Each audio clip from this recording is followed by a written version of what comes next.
मान लीजिए कि आप अपने घर में बैठे और तभी आपके घर में एक कमरे के अंदर आग लग जाए और आप जब उस आग को बुझाने जाए तभी दूसरी जगह पर आग लग जाए और साथ में ही आपको ये पता चले कि आग लगने का यहाँ पर कोई कारण ही नहीं है, मतलब कि वहां पर आग लग ही नहीं सकती है। उसके पास से ना तो कोई बिजली की तार गुजर रही है और ना ही कोई ज्वलनशील पदार्थ है, तो आपका रिएक्शन क्या होगा?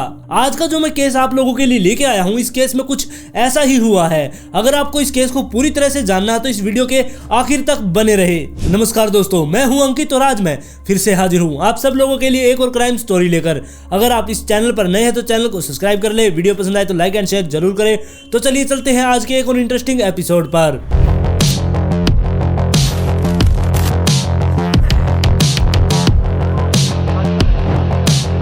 घर में 3 रहस्यमय मौत और खौफनाक दृश्य। घर का चप्पा चप्पा। राजस्थान के चूरू जिले में एक छोटा सा गांव भैंसली, वहां पर एक परिवार बड़ी खुशहाली के साथ रहा करता और उस परिवार में भूप सिंह और उसकी पत्नी संतोष और उनके 2 बेटे, और जो बड़ा बेटा था उसका नाम अनुराग था जो कि 7 साल का था, और जो छोटा बेटा था उसका नाम गर्वित था और वो 4 साल का था। और उन बच्चों की दादा दादी भी वहीं पर रहा करते जो कि 82 साल के हो चुके थे। और इनका एक हंसता खेलता परिवार था, इनकी जिंदगी अच्छे से कट रही थी कि तभी इनकी जिंदगी में 1 फरवरी 2024 को वो मनहूस दिन आता है। उस दिन सुबह सुबह के टाइम उनकी दादी उठती है और उनको खांसी होती है और खांसी होने की वजह से वो उल्टी भी करने लग जाती है और उल्टी करते ही उनकी वहां पर मौत हो गई। जी हाँ, वो मर चुकी थी, उनकी उल्टी की वजह से वहां पर मौत हो गई थी। जिसके बाद उनके पूरे परिवार में मातम का माहौल हो गया। उन्होंने दादी को उठाया और उसका पूरी रीति रिवाज से अंतिम संस्कार किया गया। और फिर से उनकी जिंदगी धीरे धीरे पटड़ी पर आने वाली थी कि उसके 12 दिन बाद यानी कि 12 फरवरी 2024 के दिन सुबह सुबह जो 4 साल का बेटा था यानी कि गर्वित, वो सुबह उठता है और उसे भी पहले खांसी होती है, जिसके बाद वो उल्टी करने लगता है और उल्टी करने के बाद ही उसकी भी मौत हो जाती है। अब उसकी मौत होने के बाद उसे भी घर वाले उठाते हैं और उसे दफनाने के लिए चले जाते हैं, क्योंकि वो छोटी उम्र का बच्चा था इसलिए उसे दफनाया गया। और अभी तो ये इन दोनों की मौत से उबरे भी नहीं थे कि 15 दिन बीत गए। 15 दिन बीतने के बाद फिर 28 फरवरी के दिन बड़े बेटे यानी कि अनुराग की, जो कि 7 साल का था, उसकी भी सुबह सुबह ऐसे ही उल्टी गिरने की वजह से मौत हो गई। जिसके बाद पूरे घर में मातम का माहौल छा गया था। इस 1 महीने के अंदर अंदर इस परिवार में 3 मौत हो चुकी थी। अब पूरा गांव ये सोचने में लगा हुआ था कि ये इस घर में ऐसा क्या हो गया कि एक साथ 3 लोगों की मौत हो गई। और फिर इससे अगले दिन यानी कि 29 फरवरी के दिन जब अनुराग का अंतिम संस्कार कर दिया गया, उसके बाद जब उसके परिवार वाले घर पर आए तब उन्होंने देखा कि उनके कमरे के अंदर एक किसी कपड़े पर जो कि खुट्टी पर टंगा हुआ था उसके अंदर आग लग गई और उसके पास कोई भी ऐसी चीज नहीं थी जिससे वो आग पकड़ सके।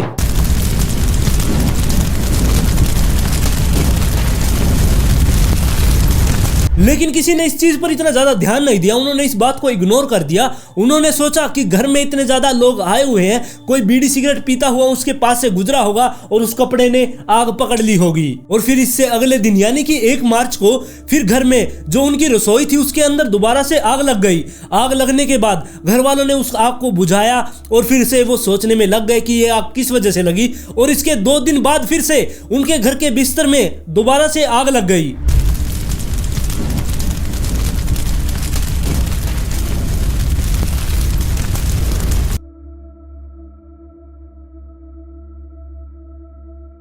लेकिन अभी भी उनके घर वाले ये सोच रहे थे कि शायद हो सकता है ये कोई हादसा है। लेकिन इसके बाद तो आग लगने का सिलसिला ही शुरू हो गया।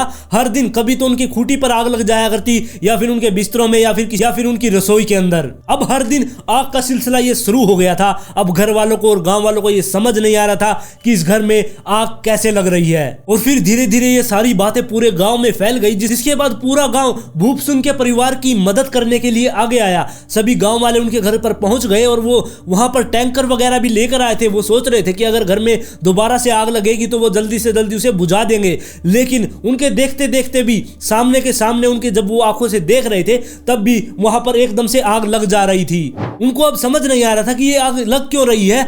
लेकिन जो कुछ उन्होंने अपनी आंखों से देखा, इस बात से चारों तरफ पूरे गांव में ये बात फैल गई कि इस घर के अंदर कोई भूत प्रेत का साया है, जिसकी वजह से इस घर में आग लग रही है। फिर सभी गांव वालों ने इकट्ठा होकर 3 तांत्रिकों को बुलाया। तांत्रिक जब वहां पर आ गए, उन्होंने पूरी रात वहां पर हवन वगैरह किए, लेकिन जैसे ही उन्होंने अपना हवन वगैरह खत्म किया और वो सुबह उस घर से बाहर निकले, उनके बाहर निकलते ही दोबारा से घर के अंदर आग लग गई। अब तांत्रिक भी ये देखकर हैरान थे कि दोबारा से इसके घर में आग कैसे लग गई। शायद हो सकता है कि कोई बहुत ही ताकतवर भूत इसके घर में घुस गया है, जो कि इन तांत्रिकों के भी वश में नहीं आ रहा था। और धीरे धीरे ये बात सारी मीडिया में भी आ गई और मीडिया की वजह से ये पूरे राजस्थान में ही नहीं पूरे इंडिया में ये बात फैल गई थी।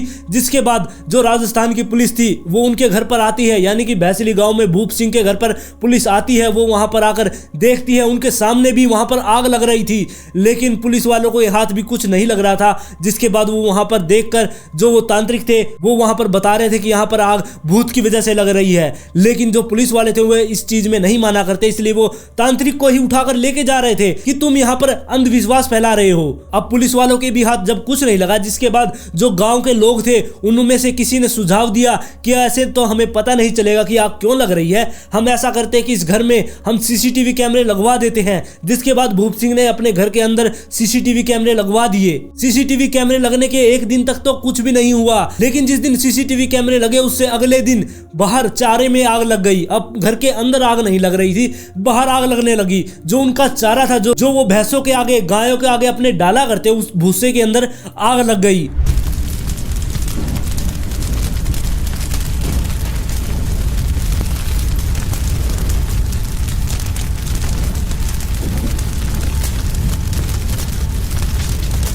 और इससे अगले ही दिन अंदर तो आग लगी नहीं, जो उनका डीवीआर था जिसके अंदर वो पूरी रिकॉर्डिंग होती थी कैमरे की, उस डीवीआर के अंदर आग लग गई। इसके बाद जो गांव वाले थे उन्होंने पुलिस को दोबारा से बुलाया, लेकिन पुलिस वालों को भी समझ नहीं आ रहा था कि यहाँ पर चल क्या रहा है। जिसके बाद जो गांव वाले थे वो बहुत ज्यादा गुस्सा हो गए कि पुलिस यहाँ पर कुछ कर नहीं रही। जिसके बाद उन्होंने पुलिस की गाड़ियों के ऊपर पथराव करना शुरू कर दिया। जी हाँ, उन्होंने पुलिस वालों की काफी गाड़ी तोड़ दी, जिसकी वजह से पुलिस वाले वहां से भाग गए। पुलिस वाले जब वहां से भाग गए उसके बाद वो एसडीएम ऑफिस जाते हैं और उनको ये सारी बातें बताते हैं। जिसके बाद वो सारे के सारे पुलिस ऑफिसर, जो बड़े बड़े ऑफिसर थे, वो सारे के सारे उस गांव में पहुंचते हैं और वहां पर आकर वो मुआयना करने लगते हैं। वो देखते हैं कि अगर ये घर में आग लग रही है, ये कोई साजिश का हिस्सा है, तो जो घर में मौत हुई है वो 3-3 मौत, तो वो क्या थी? या तो ये दोनों ही साजिश है, मतलब कि बहुत बड़ा कांड रचा गया है जिससे उन 3 लोगों को मार भी दिया है, और साथ में ही ये दिखावा करा जा रहा है कि इस घर में आग लग रही है ताकि उस कातिल तक ना पहुंचा जाए। लेकिन ये सारी अभी तक तो कहानियां ही थी, पुलिस वाले अब कुछ कर नहीं रहे थे, लेकिन वो अब बात करके उस गांव से वापस चले गए। लेकिन पुलिस वालों को तो ये केस सोल्व करना था, इसलिए पुलिस वालों ने गहराई से सोचा। उन्हें पता चला जो उनकी दादी थी, यानी कि जो 82 साल की दादी थी, उनका भी अंतिम संस्कार हो गया था, और जो 7 साल का अनुराग था उसका भी अंतिम संस्कार कर दिया गया था। लेकिन जो 4 साल का गर्वित था उसे वहां पर दफनाया गया था, क्योंकि वो 4 साल का था। इसलिए गांव में प्रथा है कि जो भी छोटा बच्चा होता है उसे दफनाया जाता है, ना कि उसे जलाया जाता है। इस बात के बारे में पुलिस वालों को पता चल गया था। जिसके बाद वो डीएम ऑफिस में पहुंचते हैं और डीएम से जाकर बात करते हैं, और उन्होंने जाकर डीएम से ये बात कही कि हमें वो 4 साल का जो गर्वित नाम का लड़का है, हमें उसकी डेड बॉडी बाहर निकालनी होगी और उसका पोस्टमार्टम करवाना होगा, तभी हम किसी नतीजे पर पहुंच सकते हैं। इस बात पर डीएम भी सहमत हो गया और उन्होंने भी इन पुलिस वालों को इजाजत दे दी। जिसके बाद पुलिस वाले उस गांव में दोबारा से जाते हैं और वो उस 4 साल के बच्चे की डेड बॉडी को बाहर निकालते हैं और हॉस्पिटल में ले जाते हैं। हॉस्पिटल में ले जाने के बाद उसका पोस्टमार्टम किया जाता है, और उसकी जब रिपोर्ट आती है, पुलिस वालों ने जब वो रिपोर्ट देख ली, उसके बाद पुलिस वाले किसी को ये नहीं बताते कि उस रिपोर्ट में क्या आया है, वो अपनी जांच में लग जाते हैं। लेकिन पुलिस वालों को ये पता चल गया था कि जो उस रिपोर्ट में आया था वो एक कत्ल था। जी हाँ, उस 4 साल के बच्चे को जहर दे के मारा गया था। इसके बारे में पुलिस वाले अभी किसी को नहीं बता रहे थे, और अब पुलिस वालों ने यह भी सोच लिया था कि जो ये 4 साल का बच्चा है इसे जहर दे के मारा गया, तो मतलब कि जो पहले 2 लोग मरे हैं, यानी कि वो 82 साल की दादी और वो 7 साल का अनुराग, उन्हें भी जहर दे के मारा गया है। अब पुलिस वाले अपनी जांच में लगे हुए थे, और पुलिस वालों ने गांव में जाकर अड़ोस पड़ोस के लोगों से भी बात करना शुरू कर दिया, और जो उनके भूप सिंह के रिश्तेदार थे उनसे भी बातचीत करना शुरू कर दिया। अब पुलिस वालों ने यह सोचा कि अगर वो 3 मौत जहर देने से हुई है, तो इसका मतलब जो उनके घर में आग लग रही है वो भी किसी साजिश का हिस्सा है। इसलिए पुलिस वालों ने उस आग के पास से कुछ सैंपल कलेक्ट किए और उनको फोरेंसिक लैब में भेजा गया। तब पुलिस वालों को पता चला कि वो आग भी सोडियम से लगाई जा रही थी। अब पुलिस वालों को यह पता चल गया था कि घर में 3 लोगों का कत्ल किया गया है, और उस घर में ये आग लगाकर इस केस को ढकने की कोशिश की जा रही थी। लेकिन इस चीज का मास्टरमाइंड है कौन? इसके बाद पुलिस वालों ने उस घर की कुंडली खंगालना शुरू किया। तब पुलिस वालों के सामने एक सच आता है। तब पुलिस वालों को पता चलता है कि जो भूप सिंह है उसकी कुछ टाइम पहले उनके गांव में ही एक मेडिकल शॉप हुआ करती, और साथ में ही वो कुछ टाइम पहले मतलब कि कुछ साल पहले वो राजगढ़ में कंपाउंडर का भी काम कर चुका है, यानी कि उसे जहर के बारे में और सोडियम वगैरह के बारे में पता होगा। अब पुलिस वालों का पूरा शक भूप सिंह के ऊपर जा रहा था, जिसके बाद पुलिस वाले भूप सिंह को और उसकी पत्नी को उठा लेते हैं और उनसे बातचीत शुरू कर देते हैं। जिसके बाद उन्होंने जब भूप सिंह की पत्नी से पूछताछ शुरू की तब उनको वहां से कुछ भी नहीं पता चलता। जिसके बाद वो भूप सिंह की पत्नी को वहां से जाने देते हैं, और जब उन्होंने भूप सिंह से पूछताछ शुरू की तब वो पूरी की पूरी रिपोर्ट लेकर साथ में बैठे थे, और उन्होंने भूप सिंह से सीधा यही कहा कि हमें सच के बारे में पता है, तुम अपने मुंह से ही बता दो तो अच्छा होगा। जिसके बाद भूप सिंह टूट गया और उसने अब सब कुछ सच सच बताना शुरू कर दिया। इसके बाद भूप सिंह ने पुलिस वालों को बताया कि उसने ही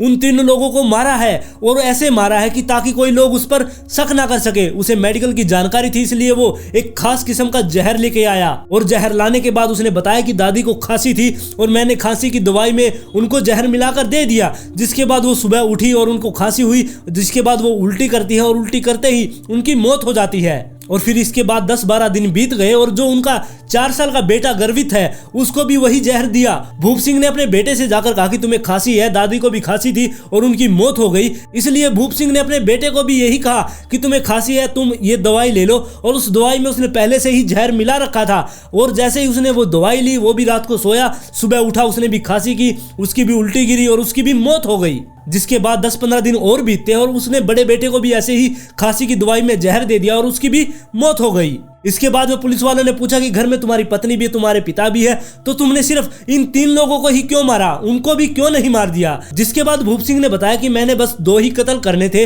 लेकिन दादी को मारना इसलिए जरूरी था क्योंकि अगर उनको नहीं मारता शायद हो सकता है अगर मैं उन दोनों बच्चों को ही मारता तो मैं पकड़ा जा सकता था, इसलिए मैंने बच्चों की दादी को भी मार दिया। और उसने बताया कि धीरे धीरे ये बात पूरे गांव में फैल गई कि इनके घर में 3-3 मौत हो गई है, और गांव वाले ये सोच रहे थे कि इनके घर पे किसी बुरे साया का असर हो गया है, और साथ में ही मुझे पता था कि सोडियम से घर में आग लगाई जा सकती है, इसलिए मैंने घर में सोडियम लाके घर में आग लगाना शुरू कर दिया ताकि गांव वालों को पूरी तरह से यकीन हो जाए कि इनके घर में किसी भूत प्रेत का साया है और मैं इन कत्ल से बच सकूं। अब हमें यह तो पता चल गया कि भूप सिंह ने ही अपने दोनों बेटे और दादी का कत्ल किया है, लेकिन वो उन दोनों बेटों का कत्ल क्यों करना चाहता था, ये अब पुलिस वालों के सामने बड़ा सवाल था। जिसके बाद पुलिस वालों ने उससे ही पूछ लिया। भूप सिंह की शादी हुए 10 साल हो गए थे, लेकिन कुछ टाइम पहले से ही, अब मतलब कि 1-2 साल पहले से ही भूप सिंह को ऐसा लगने लगा था कि जो उसकी पत्नी है उसका किसी और के साथ नाजायज संबंध है, यानी कि वो उसके कैरेक्टर पर शक करने लगा था, और वो धीरे धीरे इतना ज्यादा उसके ऊपर शक करने लगा, वो अपने बच्चों के अंदर भी ये देखा करता कि उनकी शक्ल उससे नहीं मिल रही है, वो अब अपने अंदर ही ये सोचने लगा था कि उनकी शक्ल अपने बच्चों के साथ नहीं मिल रही है, वो किसी और के साथ बाहर काला मुंह करवा के आई है, वो बच्चे इसके है ही नहीं, जिसके लिए उसने इस सारे कांड को रचा। वैसे भूप सिंह मेडिकल लाइन से जुड़ा हुआ बंदा था, उसे इन सब चीजों के बारे में पता था, उसने जहर लाकर और उस घर में सोडियम लगाकर आग लगाई, इससे अच्छा तो वो अपने बच्चों का डीएनए टेस्ट करवा सकता था, लेकिन उसने ऐसा नहीं किया, उसने अपने बच्चों को ही मारना जरूरी समझा। अब आप लोग ही बताइए कि इस आदमी के बारे में आप लोग क्या कहना चाहेंगे, अपनी राय आप कमेंट में जरूर दें। अगर आप इस चैनल पर नए तो चैनल को सब्सक्राइब कर ले, वीडियो पसंद आए तो लाइक एंड शेयर जरूर करें।